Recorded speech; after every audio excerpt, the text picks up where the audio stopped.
Hello, and welcome to a special podcast edition of Belongs to the Shadows. This is the Halloween episode. Um, I was going to have an actual show for Belongs to the Shadows, but that didn't go according to plan. My family and I were gifted the opportunity to be able to go to Universal Studios for the first time, and I was going to record the Monsters Unchained ride. But unfortunately, that ride was broke down and being maintained that day, which was really disappointing because I was looking forward to riding that ride. But I still got to experience Epic Universe. I still got to experience that. So it was incredible seeing Frankenstein's castle. It was incredible seeing the sculptures that's in Epic Universe, Dark Universe. Dark Universe is where Frankenstein's castle is and where the Monsters Unchained ride was. Um, I'm really sad that that ride was broke down. I was really looking forward to getting to see it, but it is what it is. You know, we still had fun. Our 14-year-old daughter was with us, and she was excited to get to experience all the Harry Potter stuff, the magic world of Harry Potter, and we got to experience Super Nintendo Land, and we had a lot of fun. The only downside was that ride being broken down.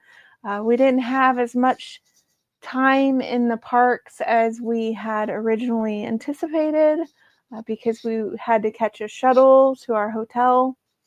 So that kind of cut down on our time and our ability to experience everything that we wanted to experience. And then also, Battle at the Ministry was closing early the day that we went. And because of that, it took us 4 hours to get through the line. So our 8-hour day of being in Epic Universe went down to like way less hours because we spent most of our time waiting in line for that ride. But we did get to experience other things. We did have a lot of fun, and I'm very, very grateful that we were given the opportunity to be able to enjoy Universal Studios, Islands of Adventure, and Epic Universe. Not sponsored by them, by the way, but you know. So that was my plan for the Halloween episode. I'm sorry. You're going to have to deal with a podcast. As always, viewer listener discretion is strongly advised. I thought that I would record this in StreamYard this time and then edit it after I record it in StreamYard. So hopefully it works better for you all. You get to see my lovely face on the screen as I am talking, doing a voiceover.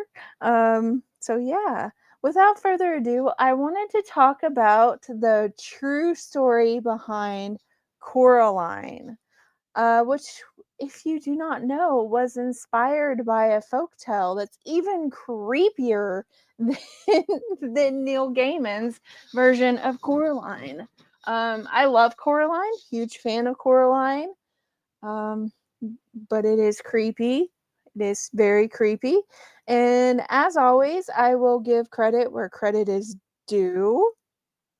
And, you know, tell you where you can find these links down below and all that good stuff.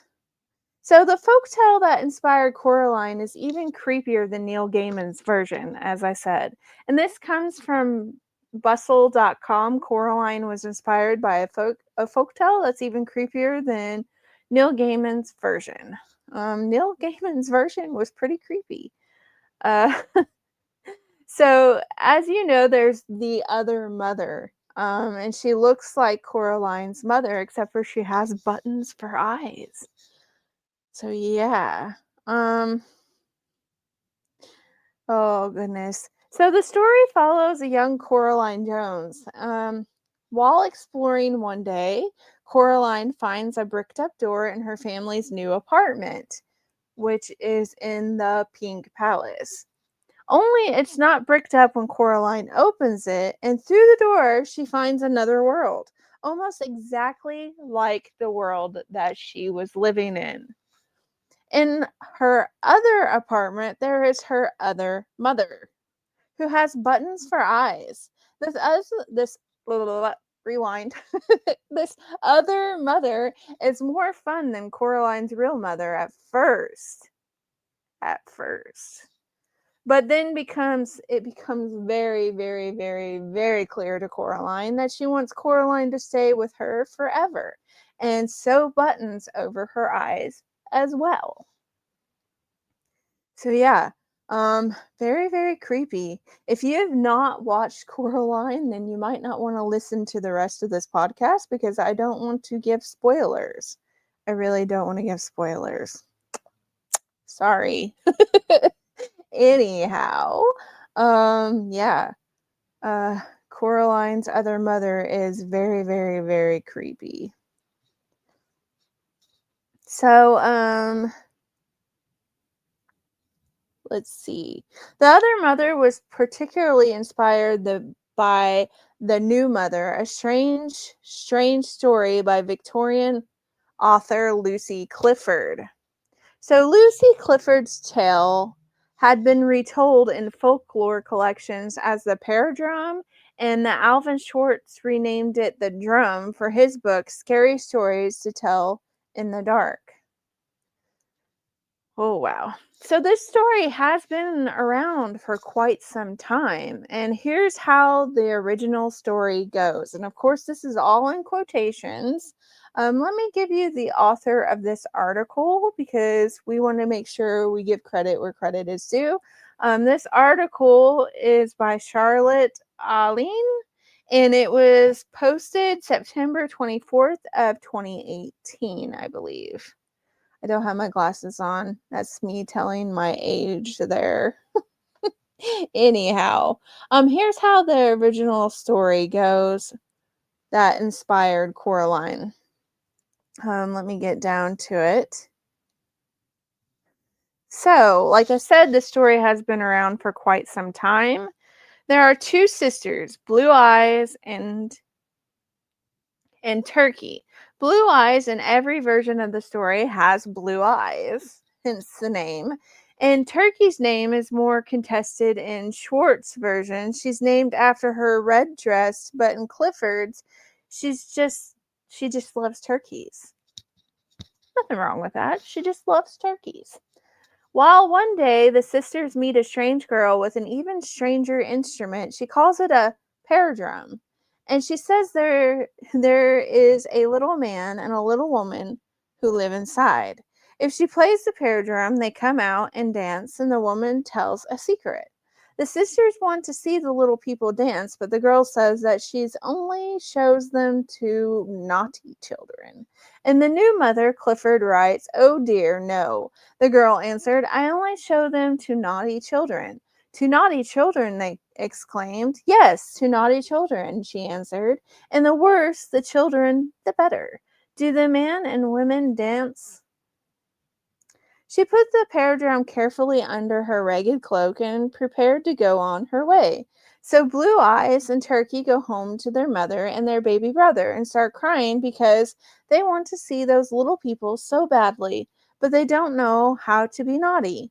In the Schwartz version, if I can even talk today, in the Schwartz version, they just get straight to misbehaving. Yeah, because that's the answer right there, Anyhow, when their mother hears that they plan to be naughty, she has a rather strange response. Then the mother sadly, and while she spoke, her eyes filled with tears, and a sob almost choked her. Then she said, "I should have to go away and leave you, and to send home a new mother with glass eyes and wooden tail." The sisters are freaked out, but they're also pretty sure their mother is bluffing. So they go check in with the strange girl and her paradrum again. The girl confirms that there is no such thing as a mother with glass eyes and a wooden tail because they would be too expensive to make. So Blue Eyes and Turkey resolve to be naughty. They go home once again and break all their mugs and throw their bread and butter on the floor. Their mother is distraught and sends them off to bed. But when they return to the pear drum girl the next day, she's not all that impressed. Why? We were sent to bed. Just so, said the girl, putting the other corner of the shawl over the pear drum. If you had been really naughty, you wouldn't have gone. But you can't help it, you see. As I remarked before, it requires a great deal of skill to be naughty. Well, so naturally, the scenario is repeated twice more until the sisters are so unspeakably naughty that their mother calls it quits. In the Schwartz version, they achieve this by beating their baby brother with a stick. That's terrible. The sisters run after their mother, begging her to stay, but she walks away across the fields and vanishes from sight. So they return to the Paradrome Girl for one last time, and they still have not been quite naughty enough. Besides, the little people are gone now. The little man and woman are far away. See, their box is empty. And then, for the first time, the children saw that the lid of the box was raised and hanging back, and that no little man and woman were in it. The pear drum girl leaves too, and the children are left alone in their empty house. They wait and wait, but their mother doesn't come back. They wait a long, long time, and then there's a knock at the door. So, in fear and trembling, Blue Eyes put her back against the door, and the turkey went to the window, and pressing her face against one side of the frame, peeped out. She could just see a black satin poked bonnet with a frill round the edge, and a long bony arm carrying a black leather bag. From beneath the bonnet there flashed a strange bright light, and Turkey's heart sank, and her cheeks turned pale, for she knew it was the flashing of two glass eyes. She crept up to Blue Eyes. "It is, it is, it is," she whispered, her voice shaking with fear. "It is the new mother. She has come and brought her luggage in a black leather bag that is hanging on her arm. Oh, what shall we do?" wept Blue Eyes, and again there was the terrible knocking. "Come and put your bag against the door, too, Turkey." Back against the door. Sorry. "Back against the door, Turkey," cried Blue Eyes. "I am afraid it will break." In Clifford's story, the new mother breaks down the door and the children flee through the back of their cottage into the dark of the woods, where they still live to this very day. Now and then, when the darkness has fallen and the night is still, hand in hand, Blue Eyes and the turkey creep up near to the home in which they once were so happy. And with beating hearts, they watch and listen. Sometimes a blinding flash comes through the window, and they know it is the light from the new mother's glass eyes.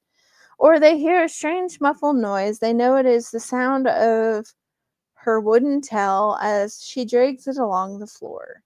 In Schwartz's version, the wooden tail thumps instead of dragging. And in 2002 interview with Booklist, Gaiman remembers the ending of the story a little differently.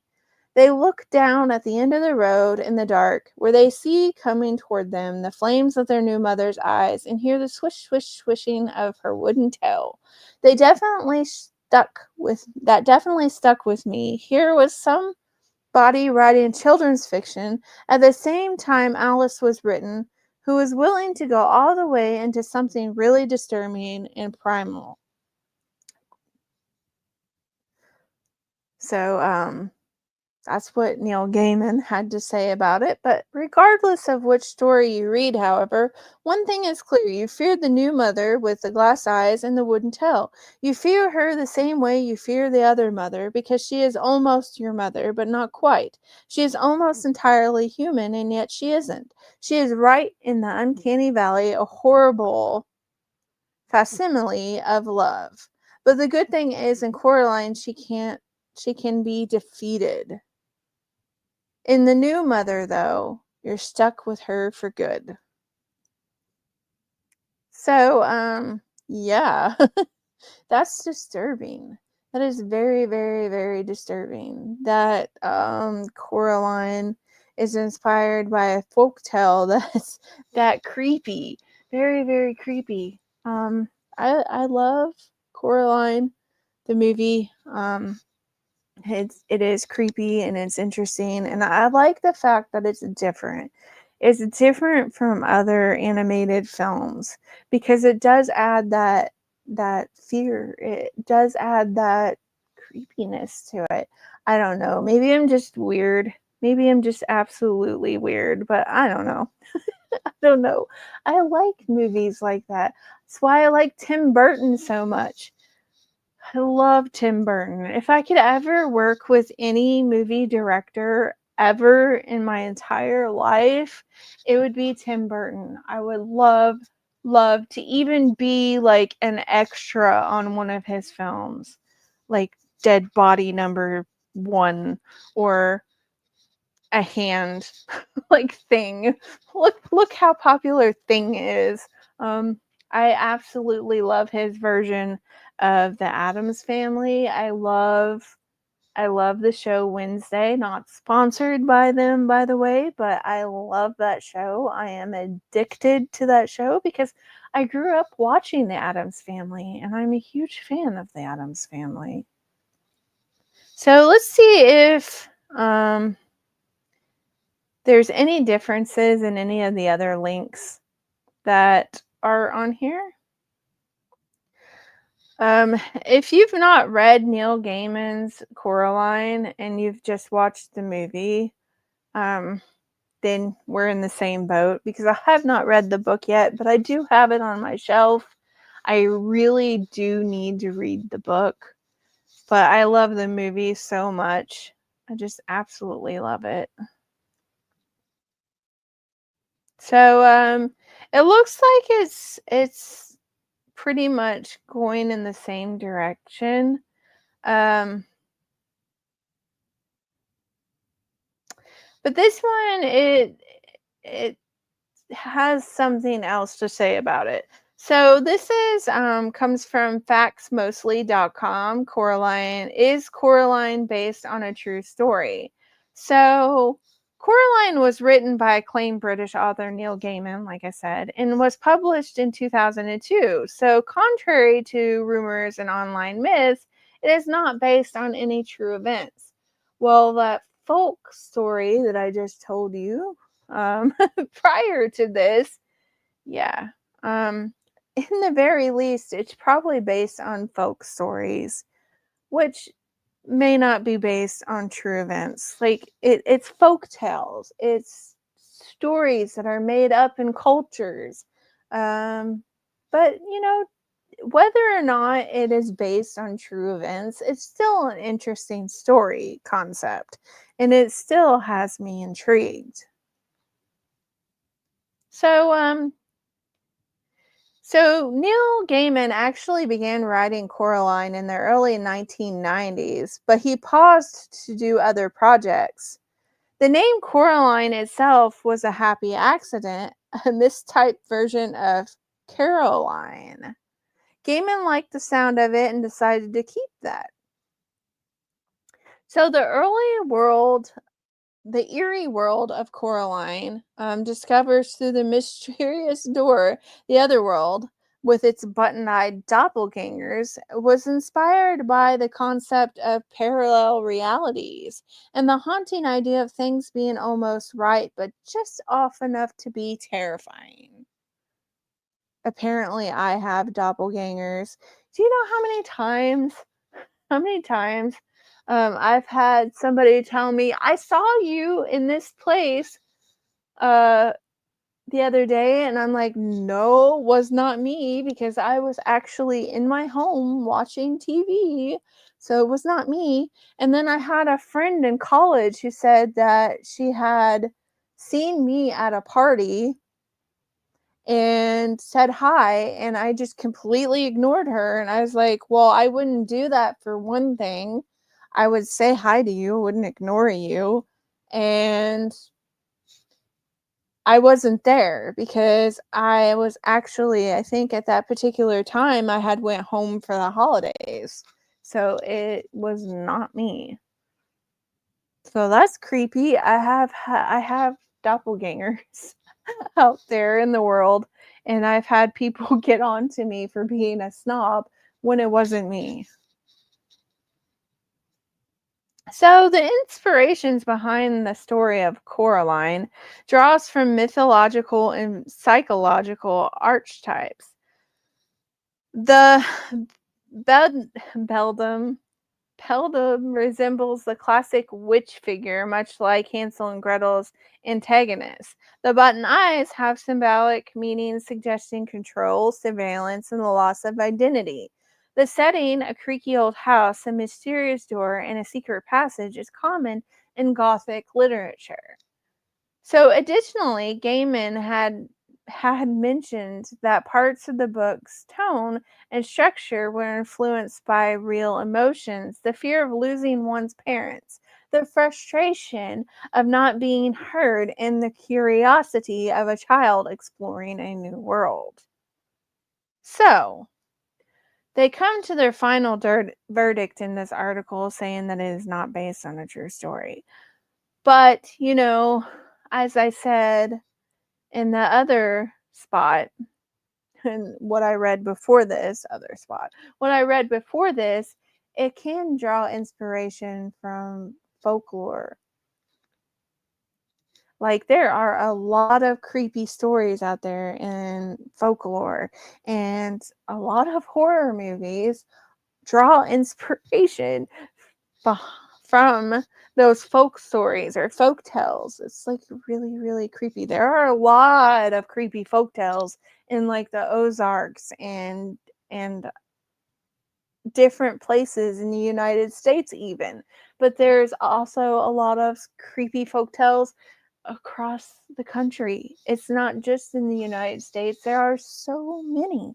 And hence why I'm able to keep doing this podcast, because I can do lots and lots of research and come across many, many, many, many different creepy folk tales in my research. I wanted to also talk about, because I knew that there wouldn't be very much material with Coraline. I knew that it was probably based on a folktale, or comes from the mind of Neil Gaiman. But anyhow, I also wanted to talk about Krampus. Yeah, Krampus. I have never talked about Krampus on this show, but I figured, why not?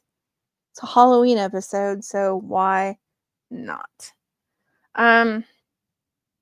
The strange but true real story behind Krampus. And this comes from Mallory's Adventures.com, and it's a blog, Strange but the Real Story Behind Krampus. And it was posted on November 28th of 2024. And it's titled Strange but True, the Real Story Behind Krampus. So they start off by saying we all know who Santa Claus is, right? He is a happy, jolly, older gentleman who loves eating cookies and drinking milk and bringing presents to us all. And he does that via sleigh and magical reindeers. But his creepy counterpart is Krampus. So Krampus isn't your typical holiday mascot. I can't even talk today. It's a twisted mix of folklore, spookiness, and a dash of holiday fear, is what they say. Krampus is creepy. Uh, he gives you goosebumps and reminds you everyone that is on the naughty list isn't just about missing out on gifts. In fact, for centuries, the legend of Krampus has haunted Christmas traditions in Europe, and it's way more bizarre than you might think. So you might be asking the question, who is Krampus? Krampus, whose name comes from the German word Krampen, meaning claw, is like the shadow side of St. Nick, the creepy side of St. Nick, more like. He is a monstrous half goat, half demon creature with fangs, horns, and chains that rattle through the snowy streets on the night of December 5th, known as Krampus Knot. If you were a kid in the 17th century in Austria, let me get this correct. Let me rewind. If you were a kid in the 17th century of Austria or Germany, Krampusnacht, Krampusnacht, I can't even pronounce words. We know I'm infamous for this. I cannot pronounce things. Just bear with me. Krampusnacht was basically your version of a holiday horror night. The kids were told that if they misbehaved, Krampus would not only not come with candy or gifts, but would come with a bundle of sticks to swat naughty children, or worse, toss them in a sack to drag them to the underworld. Nothing says Merry Christmas like being kidnapped by a horrifying demon, right? So, what are the origins of Krampus? Krampus's story actually goes back way further than Christmas itself. Historians believe Krampus is rooted in ancient pagan traditions, specifically pre Christian folklore in the Alpine regions. So, back then, people had a big focus on nature, the seasons, and appeasing various spirits. So, the winter solstice, with its long dark nights, was the ideal time for myths about wild, shadowy, creepy creatures, and Krampus was one of these. In many ways, Krampus symbolized the darker, wilder, more untamed side of nature, while St. Nicholas, who was based on a real historical saint, became the good hearted symbol of generosity. Krampus represented fear and punishment, was like a balancing thing. One side gives joys and gifts, while the other side brings dread and discipline. Early depictions show him as this horned, hairy figure with cloven hoofs, usually covered in chains, which some think represented the binding of pagan spirits as Christianity spread through Europe. That makes sense. Okay, so I cannot pronounce this word for the life of me, and I don't mean any disrespect, and I'm really, really sorry, but it's Krampusnacht. It's spelled Krampusnacht.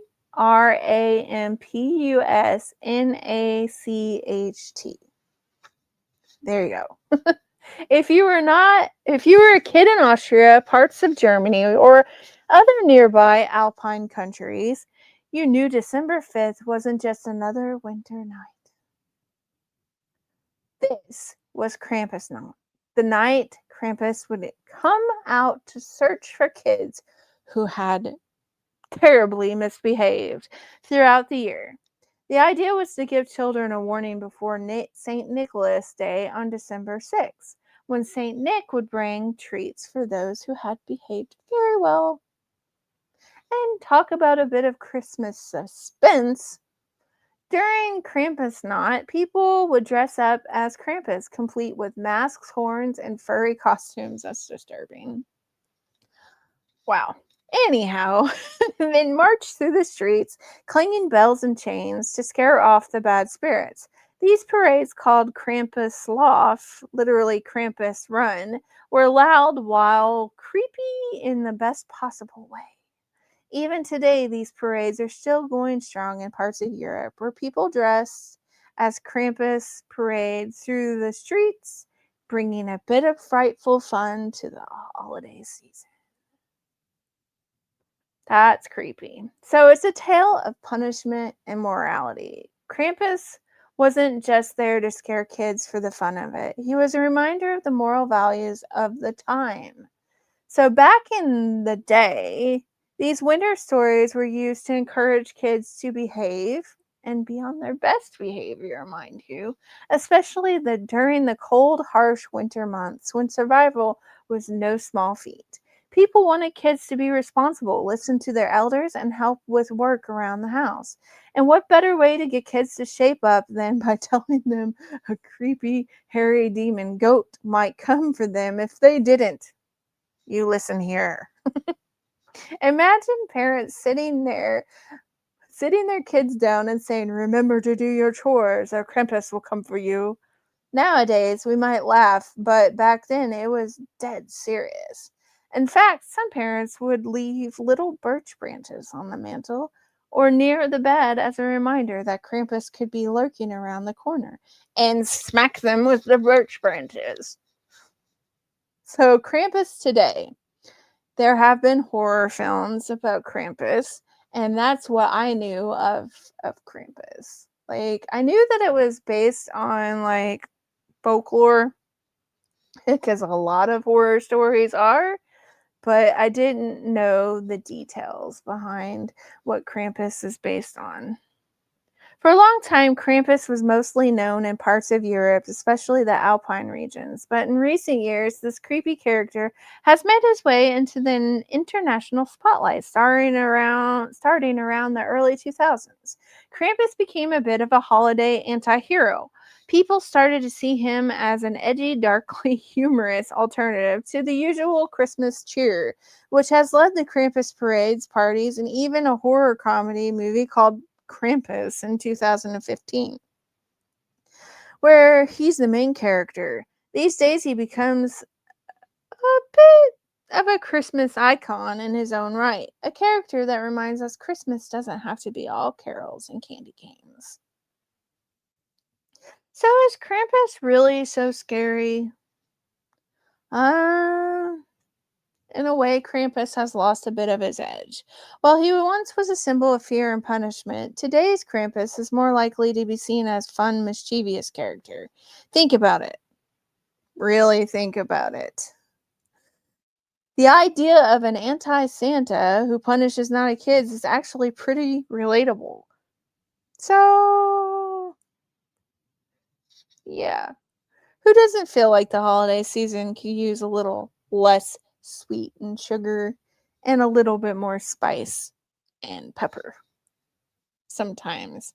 So, if you're ever in Europe in early December, see if you can't catch a Krampus parade or find a Krampus market. Yes, they exist. Just be warned, they're not exactly like the typical holiday parades. Yep, I can imagine. Anyhow, I thought I would talk about Krampus, and I thought I would talk about. I also thought that I would talk about the folklore behind Coraline.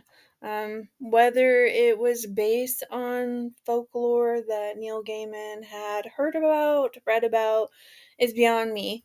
Uh, However, the folklore story that I had told you about that, they think that Coraline was based on was interesting in itself. Very creepy and a very good tell to tell, especially during the Halloween season. I hope that you all have enjoyed this episode of Belongs to the Shadows Halloween podcast edition.